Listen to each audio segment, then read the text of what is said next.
ಆತ್ಮೀಯ H16 news ಅರ್ಥಾತ್ ಸೀತಾರಾಮ್ ನ್ಯೂಸದ ವೀಕ್ಷಕರೇ, ನಾನು ನಿಮ್ಮವ ಎಂ ಆಯುಧ ಮಲ್ಲಪ್ಪ ಜೊತೆ ಅವರು. ತಾವು ಈಗ ಸುದ್ದಿಗಳ ಲೋಕಕ್ಕೆ ಎಂಟ್ರಿ ಹೊಡಿತಾ ಇದ್ದೀರಿ. ಈ ಸುದ್ದಿಗಳನ್ನು ಪ್ರತಿಯೊಂದು ನೋಡೋ ಜೊತೆಗೆ ನಿಮ್ಮ ಅಭಿಪ್ರಾಯಗಳನ್ನು ಹಚ್ತಾ ಇರ್ರಿ. ಯಾಕಂದರೆ ಈ ಸುದ್ದಿಗಳು ನಿಮಗಾಗಿ, ನಿಮ್ಮ ಬದುಕಿಗಾಗಿ, ನಿಮ್ಮ ವೈಚಾರಿಕೆಗಾಗಿ, ನಿಮ್ಮ ತಿಳುವಳಿಕೆಗಾಗಿ ನಿಮಗೂ ಗೊತ್ತು. ಜೊತೆಗೆ ನಮಗೂ ನಿಮ್ಮೊಂದಿಗೆ ಇದೊಂದು ಮಾತಾಡುವಂಥ ಜೊತೆಗೆ ಸುದ್ದಿಗಳನ್ನು ಬಿಡುವಂಥ ಕೆಲಸ. ಈ ಕೆಲಸದಲ್ಲಿ ನಾವು ನಿಮ್ಮೊಂದಿಗಿದ್ದೀವಿ ಅಂತ ಹೇಳ್ತಾ ನೋಡ್ತಾ ಇರಿ ಸುದ್ದಿಗಳನ್ನು. ಈ ವೇದಿಕೆಯ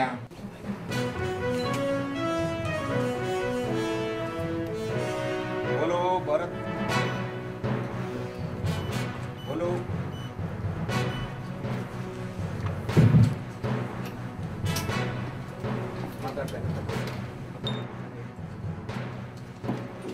ಎಲ್ಲ ಪದಾಧಿಕಾರಿಗಳಿಗೂ ಮತ್ತು ಎಲ್ಲ ಮುಖಂಡರಿಗೂ, ಎಲ್ಲ ಹಿರಿಯರ ಪರವಾಗಿ ಮತ್ತು ಎಲ್ಲ ಮುಖಂಡರ ಪರವಾಗಿ ಆರ್ಥಿಕ ಸ್ವಾಗತ ಕೊಡ್ತಾ ಇದ್ದೀನಿ.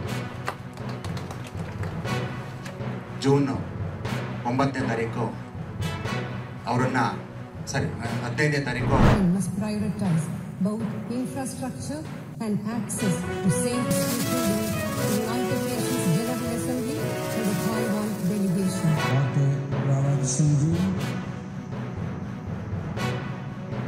அனைவருக்கும் நமஸ்காரம்.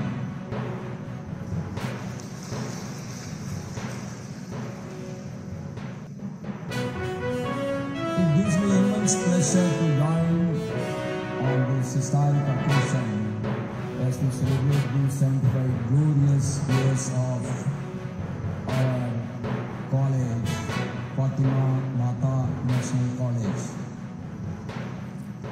I congratulate all of you. This is working as a Titan of learning since 1951.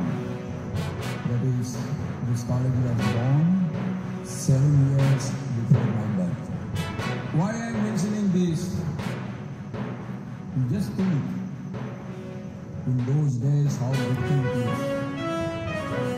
We are not that wealthy. There are very hardly any donors. How the father Dr. Jerome M. Fernandez would have been starved to build this.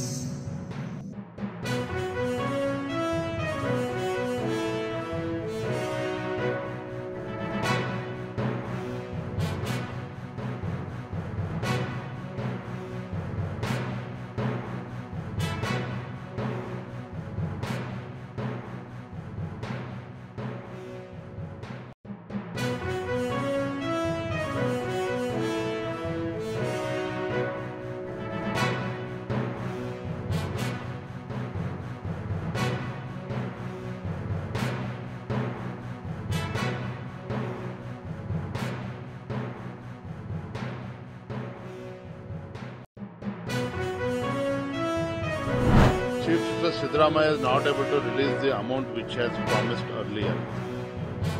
Everything is just a statement. Secondly, farmers are in great distress. Even during the recent floods, we have been demanding that compensation should be given to the farmers. State government did not respond.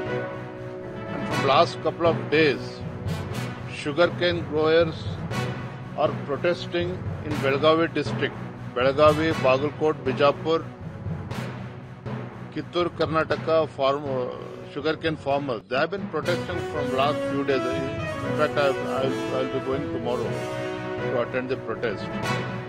And their demand has not been addressed by the state government. In Chamarnagar district, just neighboring district of Mysore, where Siddaramaiah constituency is there, even their farmers are protesting. Their demand is release of water. Even their demands has not been met. This is the state of affairs in Karnataka. There is absolutely no development. Farmers' issues are not been addressed. And day by day, the fighting for the CM Kursi is only increasing.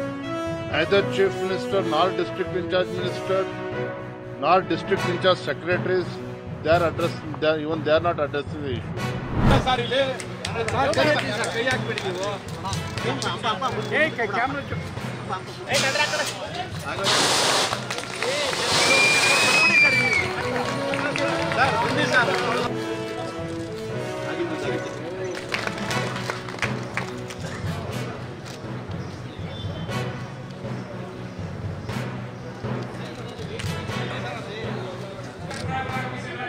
ಅವರಿಗೂ ಸಹ ತಮ್ಮೆಲ್ಲರ ಪರವಾಗಿ ಜನಪ್ರತಿನಿಧಿಗಳಿಗೂ ಎಲ್ಲ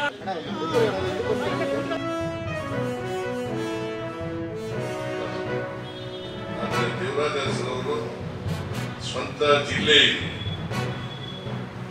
ಈ ಜಿಲ್ಲೆಯಲ್ಲಿ ಅವ್ರ ಪ್ರತಿಭೆ ಇರಬೇಕು ಅಂತಕ್ಕಂಥದ್ದು ಬಹಳ ಜನಗಳ ಆಸೆಯನ್ನು ಪೂರೈಸತಕ್ಕಂಥ ಕೆಲಸವನ್ನ ಜಿಲ್ಲಾಡಳಿತ ಮಾಡಿದೆ ಅಂತಕ್ಕಂಥ ಮಾತುಗಳನ್ನು ಈ ಸಂದರ್ಭದಲ್ಲಿ ಹೇಳಲಿಕ್ಕೆ ಬಯಸ್ತಾ ಇದ್ದೇನೆ. ನಾನು ದೇವರಾಜರ ಬಗ್ಗೆ ಹೆಚ್ಚು ಮಾತನಾಡಕ್ ಹೋಗಲ್ಲ.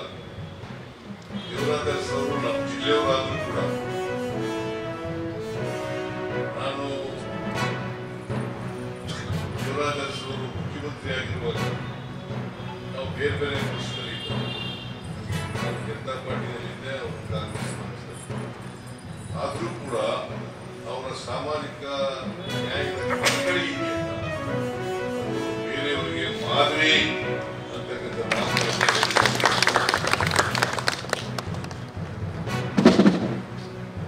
ಸಮಾಜದಲ್ಲಿ ಅಸಮಾನತೆ ಇದೆ. ಈ ಅಸಮಾನತೆಯನ್ನು ಹೋಗಲಾಡಿಸಬೇಕಾಗಿರ್ತಕ್ಕಂಥದ್ದು ಪ್ರತಿಯೊಬ್ಬ ರಾಜಕಾರಣಿಯ ಜವಾಬ್ದಾರಿ. ನಾವು ಸಮಾಜ ನಿರ್ಮಾಣ ಮಾಡಲಿಕ್ಕೆ ಕಷ್ಟ ಆಗ್ತದೆ. ಸಮಾಜ ನಿರ್ಮಾಣ ಆಗ್ಬೇಕಾದ್ರೆ ಎಲ್ಲರೂ ಮುಖ್ಯವಾಗಿ ಸಮಾಜದಲ್ಲಿರ್ತಕ್ಕಂಥ ಎಲ್ಲ ಜನರು ಕೂಡ ಮುಖ್ಯವಾಗಿ ಅದರಲ್ಲೂ ರಾಜಕೀಯದಿಂದ ವಂಚಿತರಾಗಿರ್ತಕ್ಕಂಥ ಜನ, ಆರ್ಥಿಕವಾಗಿ ವಂಚಿತರಾಗಿರ್ತಕ್ಕಂಥ ಜನ, ಸಾಮಾಜಿಕವಾಗಿ ವಂಚಿತರಾಗಿರ್ತಕ್ಕಂಥ ಜನ, ಆ ಜನರಿಗೆ ಅವಕಾಶಗಳನ್ನು ಕಲ್ಪಿಸ್ಕೊಡ್ತಕ್ಕಂಥದ್ದು ಇದೆಯಲ್ಲ, ಅದು ಬಹಳ ಮುಖ್ಯ. ಆತ್ಮೀಯರೇ, ಎಲ್ಲ ಸುದ್ದಿಗಳನ್ನು ನೋಡಿದ್ರಲ್ಲ, ಏನು ಅನಿಸ್ತು ನಿಮಗೆ? ಇದರಲ್ಲೇ ನಿಮ್ಗೆ ಲೈಕ್ ಆಗಿರ್ಬೋದು, ಡಿಸ್ಲೈಕು ಆಗಿರ್ಬೋದು, ಕಾಮೆಂಟ್ ಬೇಡಪ್ಪ ಅಂತೂ ಅನಿಸಿರ್ಬೋದು, ಕಾಮೆಂಟ್ ಮಾಡಬೇಕಪ್ಪ ಅನಿಸಿರ್ಬೋದು, ಶೇರ್ ಮಾಡಬಾರ್ದಪ್ಪ ಅನಿಸಿರ್ಬೋದು, ಅದು ಮಾಡಬೇಕು ಅನಿಸಿರ್ಬೋದು. ಏನಾದರೂ ಆಗಲಿ ಶೇರ್ ಮಾಡ್ತಾಯಿರಿ, ಈ ನ್ಯೂಸ್ಗಳನ್ನ ಹಂಚ್ತಾ ಇರಿ, ಜೊತೆಗೆ ಇದಕ್ಕೆ ಸಬ್ಸ್ಕ್ರೈಬ್ ಆಗ್ತಾಯಿರಿ ಅಂತ ಹೇಳ್ತಾ H16 ನ್ಯೂಸ್ ಅರ್ಥಾತ್ ಹೇ ಸೀತಾರಾಮ್, ಇದು ಸತ್ಯದ ಕೈಗೆ ನಡಿ. ವಂದನೆಗಳು.